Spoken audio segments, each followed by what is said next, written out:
Should we go like that? What? It's your big break. I'm excited. Oh boy. Hi guys, I'm back with another video, and this time I'm here with my husband Aaron to This is gonna do multiple takes, this one. Because you have me here. Yeah, generally I do it in one take. Hi guys, I'm back with another video, and this time I have my husband Aaron here with me, and I'm going to ask him some questions and see what he thinks from his perspective. So I think I've mentioned this before. I have been to Disney World quite a few times. I went a lot as a child, and my husband, he never really traveled at all as a child, and then we went, we both went as part of a band trip in high school. We stayed off-site, and then we went to each of the 4 parks just for the day. And we also went to Typhoon Lagoon. And then he went in college as part of a band trip a couple of times, but he just went to like 1 park for part of a day. So it was a totally different experience than when we stayed on site. So keep that in mind, and he has a little bit different perspective. So I thought I would ask him some questions and see what he has to say. Hang on, there's a smudge on my phone. Okay. So my first one is, what would you say to people considering staying off site? Don't. I think that, seriously, don't. I think that one of the coolest things, well, one of the coolest things about going to Disney World is the fact that you are in your own little world, isolated from the real world, I guess. And when you stay on property, that never ends. I don't know, I think it would be very different if you had to like drive out and drive past McDonald's and all this other stuff every day that you see every day to get to your hotel and deal with traffic and then come back the next day. Well, and not only that, but you don't get to participate in extra magic hours if you stay off site. You don't get to book your fast passes till 30 days out instead of 60 days out. Your hotel is not Disney themed at all. Right. So for us, if we can't afford to stay on site, we just don't go, because it's a pretty big deal to us. Yeah, Disney World isn't just about going to theme parks. Not at all. You can go, right. So, I mean, I was about to say you could go to your local Six Flags. That's not the same. But. Cut that out. Yeah. We'll just cut that whole part out. Okay. Well, we've actually, that one older couple that we met at Festival of the Lion King, that goes for like 3 weeks at a time, and I mean, they don't. I want to be them when I grow up. Yeah, me too. But they don't, they obviously spend quite a bit of time at their resort. If you're going to Disney World for 3 weeks, you're not all day, every day at the parks. Right. And they're doing different things. You know, they're really taking advantage of the shows and stuff. That's a whole different topic. But you bring up a good point that if you do like. Move there if you can. Oh yeah, that would be good. No, I was gonna say, we always have a break in the middle of the day where we go back to our resort and we sit by the pool and we take a nap and we just enjoy the things that the resort hotel has to offer. And I think if you're staying somewhere in Orlando off-site, you can't really do that. You're gonna go to Disney World and you're gonna spend the whole day in the park and wear yourself out until you're tired and crabby and ragged before you go back to your hotel. That's the other thing. When we're in the parks, we go pretty hard too. So a lot harder than the average people that we see who are just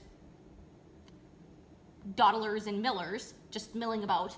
But we probably, because we have a good plan, we are able to get a lot done in a shorter amount of time and then go back and relax and then go back in the evening. We're very efficient park goers.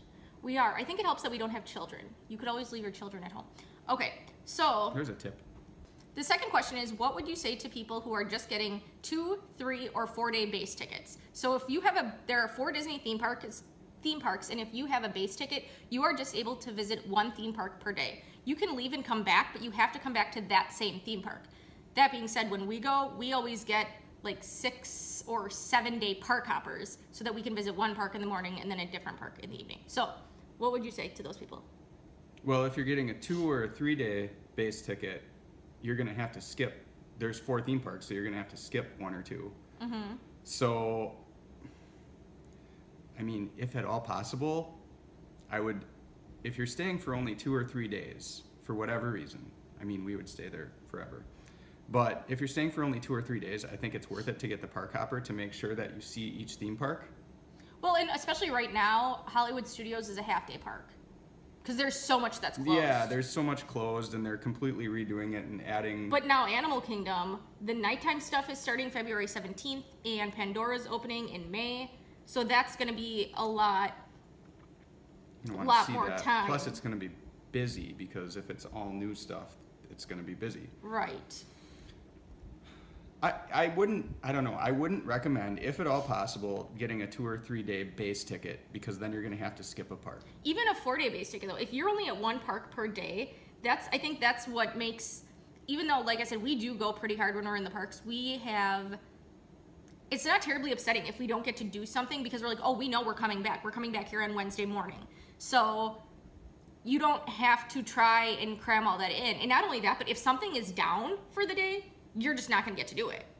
Mm-hmm. So it's paying a little bit more for a park hopper is pretty, I think it's worth it. It's worth it. And if you want to save money, maybe if you were considering doing the Disney dining plan, you switch to like the quick service dining plan and then get park hopper tickets instead. That would be money better spent. I don't know how that works out. It probably still ends up being more money, but... You're saying just cut costs somewhere else. Yes. To be able to afford the park hopper. Yes. Yeah. I don't think I mean, you could go to Disney World. Stop eating the week before you go to Disney World. Don't buy groceries. Save all the money. I think, but I mean, you can go to Disney World for like 2 weeks and not do everything. There are so many shows and rides and parades, and don't forget nighttime spectaculars. I love nighttime spectaculars. He loves nighttime spectaculars. There are just so many things to do that if you go for, even if you have 4-day park hoppers, you're not going to do it all. So you have to keep that in mind, and don't go thinking, oh, I'm going for 4 days, 1 day in each park is enough. No, I mean, it would be enough in Hollywood Studios, but not in the other parks. It wouldn't be enough. So I guess you have to keep that in mind. Like I said, there's so much to do that I always say go as long as you possibly can. Yeah. But that's just But if us. you can't stay long, find a way to spring for the park hopper. Agreed. What is your preferred resort category and why? Deluxe. Yes. That's the right answer? That's right. Okay. I don't know. I like deluxes just because, well, all of the Disney resort hotels are pretty awesome.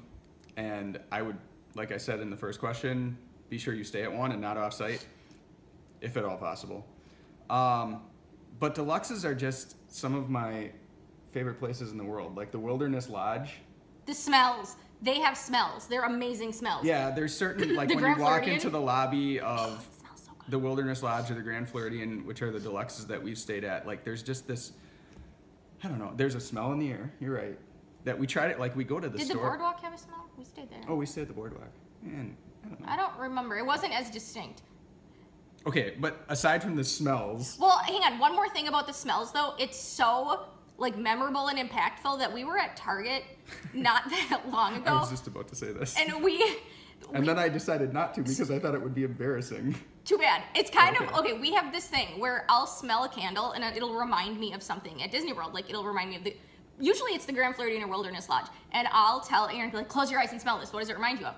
And then he'll usually, like, say exactly what I'm thinking. So I found this candle at Target that smells very similar to the Wilderness Lodge. And he goes, the Wilderness Lodge. And then he goes and grabs 3 of them and then puts them in at our Carter basket or whatever. And then we ended up purchasing 3 of them. So that's what I'm looking at. We have one sitting right here. It's kind of funny. And now the world knows our true Disney World obsession level. No, if you want Intercot, other people talk about it too, though. Like the smells, like the smell of the Polynesian Really? and stuff. Yes, it's a thing for people who go there frequently. It's a thing. Okay, I feel better.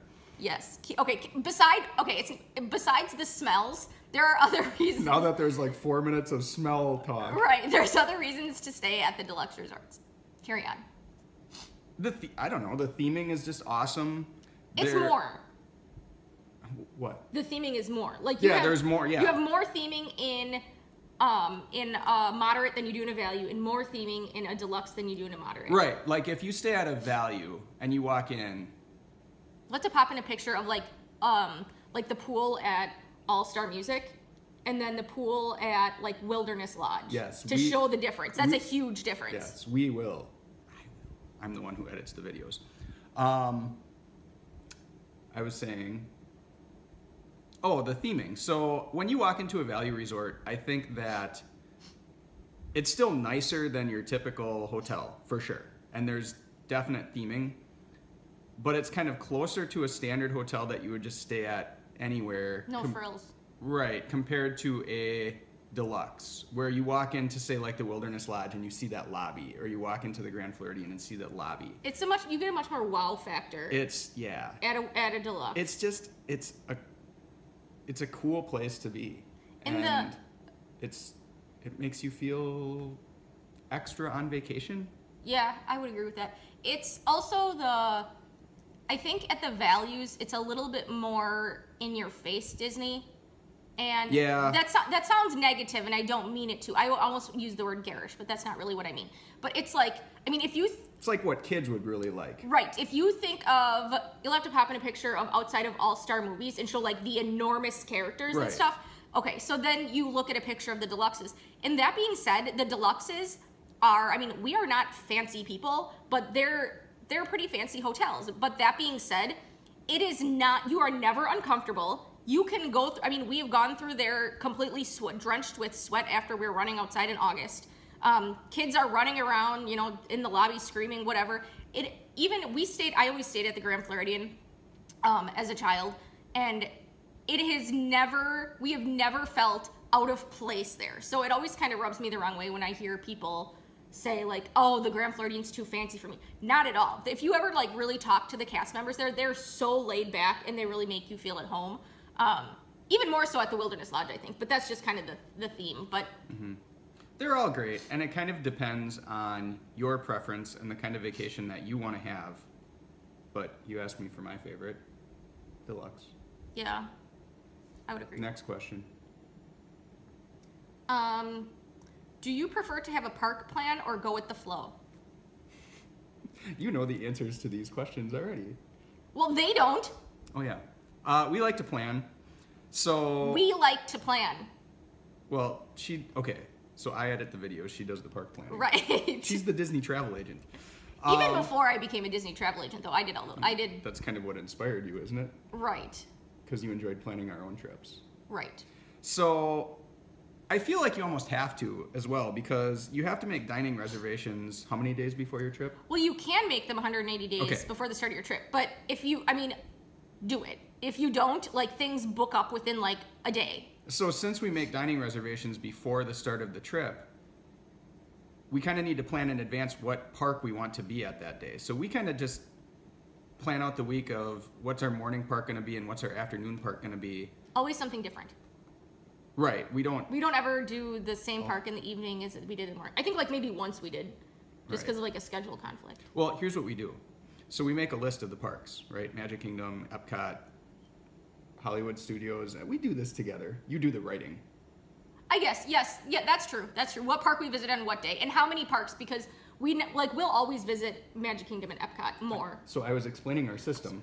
So we make the list of all the parks, and then we have a kind of like a week calendar, because we usually stay for the week. And we'll have AM and PM, and then if we put in, day one, first morning, Magic Kingdom, we'll put a tally mark next to Magic Kingdom. And we try to visit the parks somewhat equally. I think we like to visit probably Magic Kingdom and Epcot maybe a couple times more than Hollywood Studios and Animal Kingdom. That might change because there's new stuff at Animal Kingdom and there's fewer things to do at Hollywood Studios right now, but we kind of keep track of how many times we visit each they're park. going to be opening, that being said, they're going to be opening Toy Story Land and the Star Wars Land, but that's going to be a while yet. A couple of years yet, but then we plan our dining around that. And so we go in with a plan. Not saying that if we wake up one morning and our park is Epcot and we really don't feel like going to Epcot, which I can't imagine, we would change it. We don't plan out what rides we're doing in what order. I mean, we have our fast passes, but usually what we do is if our morning park, we always take advantage of morning extra magic hours. We are there before the park opens. And then if a park has evening extra magic hours, we avoid that park. Yes, that's something unusual that most people I've talked talked about this in a video before, but that's because the part of extra magic hours, be it morning or evening, that's closest to the regular park hours. So the end of the morning extra magic hour, morning is only 1 hour. So like if morning extra magic hours start at 8. So if the park opens at 8, at 8:45, it's going to be a lot busier than at 8 because of the resort guests trickling in. Now, for the evening extra magic hours, it can be between 1 and 3 hours after the regular park closes. So the first hour is going to still be busier than the second and then the third hour because as the resort guests start to leave. So for us, staying late is just not, we would have to make it worth it, I think you have to stay through the entire or most of the evening extra magic hours, and then it's hard to get up early the next day because some of them can go until like 1 in the morning. So that's kind of a long time. But I think it's also good to keep in mind that we definitely have, like I know what you're gonna say, but what is your favorite morning park? Magic Kingdom. Yes, he's right. And then what is your favorite evening park? I don't know if we agree on this one. What is your favorite evening park? Epcot. Yes, he's right on that too. So, that being said, Illuminations, Reflections of Earth. It's a nighttime spectacular. So that being said, if we are going through and we're like, okay, I want to visit Epcot one more time, I want to visit Magic Kingdom one more time, we'll usually put Magic Kingdom in the morning because we really like their morning show, and then their welcome show outside with the train. And then at Epcot, we'll put that in the evening. I don't know why I really love Epcot in the evening. I think it has a lot to do with the ground in Future World where it's lit up like the stars on the ground. Future World in Epcot at night is like one of my favorite It's really things. Cool. It's just cool the way it's lit up. It's very cool. Same thing with Tomorrowland and Magic Kingdom. I really like that at night. There's something about the futuristic really neon. Cool. Random side tip is to ride, because we haven't gone off on any tangents. Right. To ride Tomorrowland Transit Authority at night. Yes. Very cool. It's kind of cool. Okay. Nobody's going to make it all the way through this video. This has got to be like 30 minutes long. We'll break it up into 2. Okay, so the last question is, what time do you like to arrive / leave the parks? We kind of already covered this. I mean, we arrive when it opens, right? Before it opens. Before it opens, you're right, I should say. Probably like 15 minutes before. Yeah, something like that. And then, so we can, hop on things with minimal wait time. And then we leave after lunch. We'll usually eat lunch at that park that we started in the morning, and then we'll leave. We'll go back to the hotel. We'll relax, we'll swim, take a nap, and then come back to the evening park probably. Well, and then we also, at the hotel, will have something to eat before we go back to the parks as well. Yes, for dinner. Right. An early dinner, because we usually go back to the parks, I don't know, I would say like 5:30 or 6. Yeah. I was gonna say about 5:45-ish. Yeah. So we're spending a good... Until how late? Probably about 9, I would say. Yeah, 9. Because we come back... 9 or 10. It depends on if we stay for the nighttime spectacular. Well, but the desserts end at 10. Oh, what we're talking about is we stay club level, which is at the deluxe resorts, and part of staying club level in the evenings, you get like beer, wine, cordials, and desserts. Mm-hmm. And I will cut off my left arm to make the desserts in the evening. Yeah, we will not miss it. We will not miss it. So they only go until 10 at night. So that can get a little tricky when you have one of the nighttime shows that starts at 9. But yeah, we'll watch it and then we'll sprint out of there to make dessert. Old people and little children, if they're weaker, you can. No, I'm kidding. But somewhat. I have never harmed a person. You're not 100% kidding. I've never harmed a person, but I move pretty darn fast. I don't sprint through the parks. I very fast walk. We book it though. Yes, it's a good thing we're in good shape and we run. But regardless, we train for making dessert after dishes. But I guess that goes to show, like I said, we go really hard while we're in the parks, and then But then we have like that's like a 5-hour gap in the day that we kind of relax and sit at the hotel and just have a more... Not 5, 4. 4, yeah, you're right, I suppose, like 4 hours. And just have downtime that we're not in the parks, we're just relaxing at a resort, which is kind of cool to have both of those types of vacations in one, like a relaxing resort vacation, sitting by the pool kind of thing, and an exciting theme park vacation. I couldn't do like how we do the parks. I couldn't do that the whole trip. Not all I mean, day. oh my gosh. Well, it would be exhausting. It's easy to pick out the people in the parks, I think, who do try to do that, because they're the ones who are crabby and sweaty and their kids are crying and they just are arguing with each other. Because we've had days where we've gone just a little bit too long, and it's not as fun. It's not as fun. You get tired and crabby and hungry, and you want to break. And hot. You're always hot. We usually end up going in August, and I'm a teacher. It's like 200 degrees, and yeah.